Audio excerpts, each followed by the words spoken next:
Hey everyone, welcome to my another mini blog. 2024-এ 17 November একটা বিয়ে বাড়িতে গিয়েছিলাম। তারপর 2025-এ 3rd মার্চ আজকের দিনটাতে একটা বিয়ে বাড়িতে যাচ্ছি। এর আগে একটা ইনভিটেশন পেয়েছিলাম, বাট সেটা ছিল একটা বাচ্চার বার্থডে পার্টি। তো যাই হোক, আমি গিয়েছিলাম আমার ছোটো মামাদের সাথে, আমি আর দাদা। মা আর বাবা অনেক লেট করে গিয়েছিল। আমরা যখন গিয়েছিলাম তখন দেখি বর জাস্ট সবে এসছে, বরণ করবার জন্য সবাই আসছিল ধীরে ধীরে। আর ভেতরে গিয়ে এটাকে দেখে আমার বিয়ে বাড়ি কম রাজবাড়ি বেশি লেগে আছে, অরুন্ধতী সিনেমার মতন। তো জাস্ট কিডিং। তো ভেতরে গিয়ে বউয়ের সাথে আলাপ করি। আর এই ফার্স্ট টাইম কোনো ব্রাইড কিম চশমা করে দেখেছি, বাট খুব কিউট লাগছিল। তো এবার আমাকে দেখে বলো তো একটু কেমন লাগছে আমাকে। তো যাই হোক, তারপরেই নিয়ে নিলাম হাতে খাবার। এটা অ্যাকচুয়ালি একটা মকটেলের মতন ছিল, আমি বাট বুঝতে পারিনি ওটা কিসের। তারপরে নিয়ে নিলাম ভেজিটেবল চপ আর ছানার চপ। বাইরে এসে দেখি প্রি ওয়েডিংয়ের ভিডিও দিচ্ছিল, ওসব দেখে আমার কাজ নেই, আমি খেতে এসেছি জাস্ট খাবো।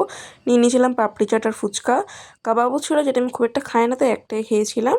তারপরে মাও চলে এসছে। মাকে কেমন লাগছে সেটা কমেন্টে জানিয়েছে। ওর মায়ের চুলটা আমি বেঁধে দিয়েছিলাম, তো সেটা একটা ভিডিও ছোট্ট ক্লিপ নিয়ে নিয়েছি। তো যাই হোক, তারপরে আমরা সবাই মিলে চলে যাই ডিনার করতে। আর যাওয়ার আগে এখানে একটা আয়না পেয়েছি। ফুল লোকটা তো দেখাতে পারিনি, যেটুকু দেখাতে পেরেছি সেটুকুতে আমাকে দেখে বললো যে আমাকে কেমন লাগছে। তো যাই হোক, সবাই মিলে ভালো করে ডিনার করলাম। ডিনার করে যাওয়ার সময় দেখি বর সবাই বিয়েতে বসতে যাচ্ছে। তারপরে আর কি, ওখানে বসে আমার জাস্ট অবস্থা খারাপ হয়ে গেছে। আমার পেটে একটুও জায়গা ছিল না, জল পর্যন্ত খেতে পারছিলাম না, এতটাই পেট ফুল হয়ে গেছিলো আমার। তো যাই হোক, আজকের মতো এখানে দেখা হচ্ছে নেক্সট ভিডিওতে।